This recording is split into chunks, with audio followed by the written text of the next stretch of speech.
예레미야 1장 11절부터 19절까지 말씀입니다. 여호와의 말씀이 또 내게 임하니라 이르시되 예레미야야 내가 무엇을 보느냐 하시매 내가 대답하되 내가 살구나무 가지를 보나이다. 여호와께서 내게 이르시되 내가 잘 보았도다.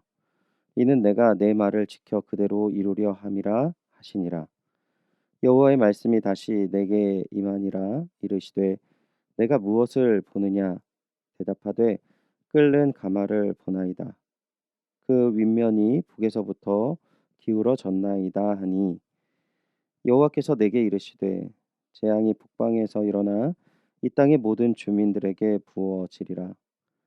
내가 북방 왕국들의 모든 족속들을 부를 것인즉 그들이 와서 예루살렘 성문 어귀에 각기 자리를 정하고 그 사방 모든 성벽과 유다 모든 성읍들을 치리라.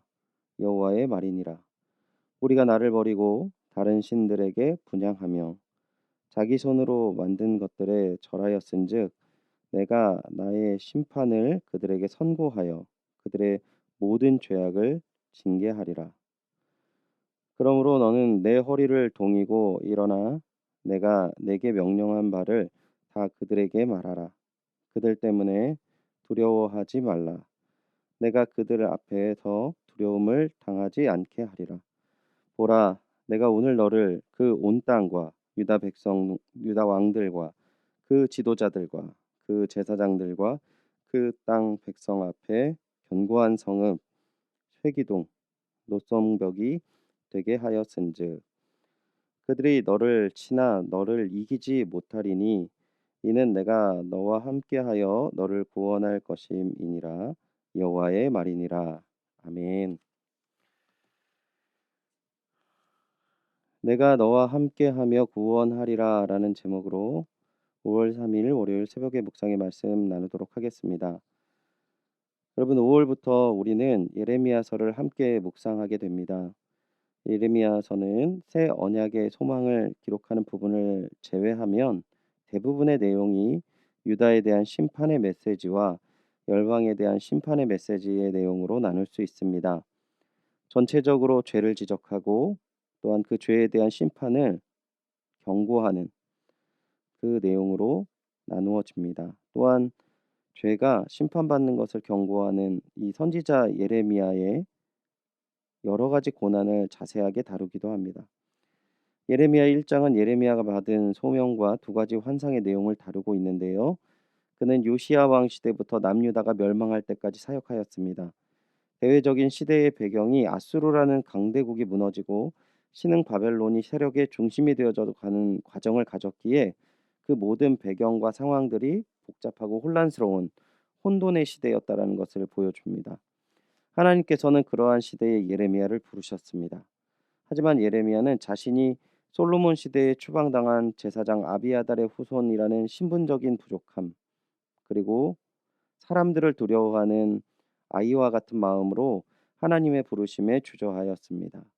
하지만 결국 하나님의 뜻에 순종하였고 일평생 하나님 앞에 신실하게 사역하였습니다. 오늘 우리가 읽은 본문은 하나님께서 예레미야에게 두 가지 환상을 보여주시는데요. 먼저 살구나무 환상을 보여주십니다. 살구나무는 잎이 나기 전에 꽃을 피우는데 아직 땅이 얼어서 추울 때 이른 봄을 알리는 신호로 상징을 하고 있는 나무입니다. 장래에 대한 기대와 약속의 꽃을 의미하는 것이죠.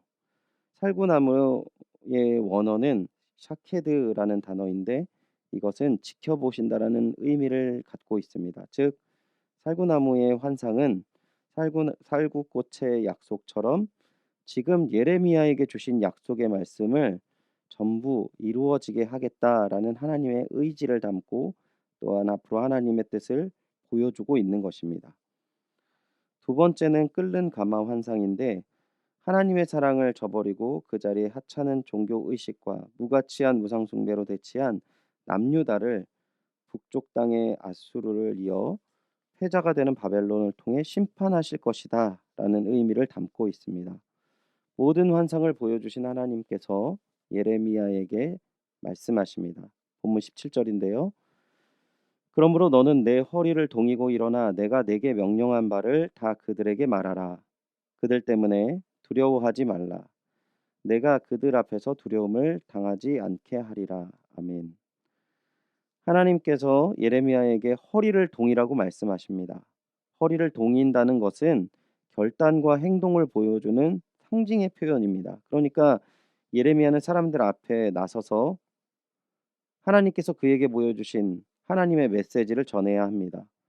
사람들을 두려워하면서 사람들이 원하지 않는 사람들의 그들의 삶을 부인하는 그러한 이야기, 지금 예레미야가 전해야 한다라는 것입니다. 왜냐하면 당시 종교 지도자들, 정치 지도자들 모두 자신들의 모든 행동의 근원, 그 배경을 하나님의 뜻에 두었을 것입니다. 근데 예레미야에게 하나님께서 보여주신 것은 그들이 잘못했다라는 것인 거죠. 계속해서 18절 19절 18절부터 19절을 보시면요. 보라 내가 오늘 너를 그 온 땅과 유다 왕들과 그 지도자들과 그 제사장들과 그 땅 백성 앞에 견고한 성읍 쇠기둥 노섬벽이 되게 하였은즉 그들이 너를 치나 너를 이기지 못하리니 이는 내가 너와 함께하여 너를 구원할 것임이니라 여호와의 말이니라. 여호와가 함께 구원할 것이니 아이와 같은 선지자가 난공불락의 성읍 쇠기둥 노성벽이 될 것이다. 하나님 선언하십니다. 무수한 폭력과 위협과 회유와 모욕의 공격을 감내해야 할 기림을 이야기하시는 것이지만 하나님께서 그 모든 어려움 가운데 함께 하심으로 선지자 예레미야가 결국에는 난공불락 같은 성읍이 될 것임을 약속하시는 것이죠.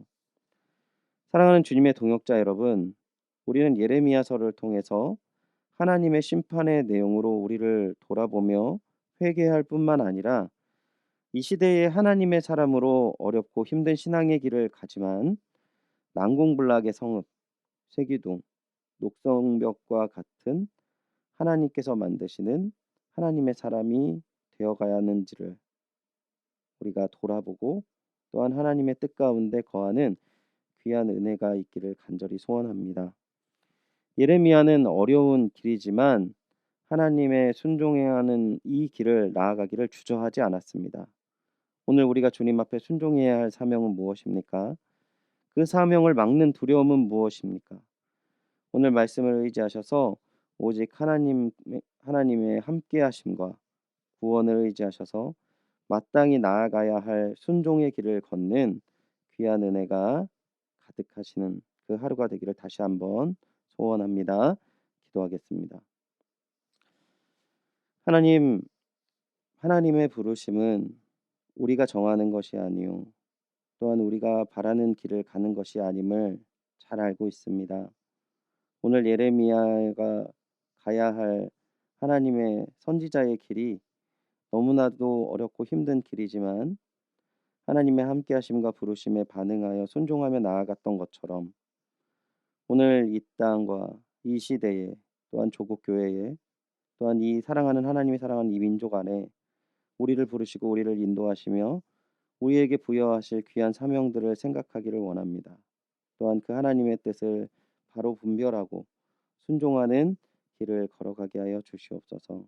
하나님, 저희들이 이 시대의 난공불락의 성읍, 쇠기둥, 녹성벽과 같은 하나님께서 만드시는 하나님의 사람이 되어가게 하여 주시옵소서. 우리가 너무나도 연약하고 우리의 작은 지혜가 모든 것들을 계산하고 있지만 그 모든 것들을 내려놓고 오직 주의 말씀에 귀 기울이며 순복할 수 있도록 성령의 충만하심과 은혜와 사랑을 부어 주시옵소서. 하나님이 하실 그 큰 일에 대한 기대와 사랑의 마음으로 순종하기를 원하오며 이 모든 말씀 주 예수 그리스도의 이름으로 기도드립니다. 아멘. 우리가 다 같이 함께 기도하시길 원하는 것은요. 오늘 말씀을 기억하시면서 오직 주의 말씀에 순복하는 귀한 결단과 순종의 길을 가게 하여 주시옵소서 기도하시기 바랍니다. 또한 나라 민족을 위해 기도하실 때 조속적인 코로나19의 종속과 이 약한 질병으로부터 우리 연희교회와 모든 성도님들을 지켜주시옵소서. 하나님 이 나라와 조국교회를 인도하여 주시옵소서 기도하시기 바랍니다. 담임 목사님에게 영과 육의 강건하심과 하나님의 은혜와 능력이 충만하도록 기도해 주시기 바랍니다. 오늘 이응복 이정미 선교사님의 사역과 가정을 위해 기도해 주시고요. 특별히 전지호 청년 신장 이시구 이후 1년이 되어서 지난주에 조직 검사를 받았습니다. 계속적으로 잘 회복되고 어려움이 없고 더욱더 젊은 날 하나님께서 귀하게 쓰는 주님의 아들이 될 수 있도록 기도해 주시기 바랍니다. 다 같이 기도하겠습니다.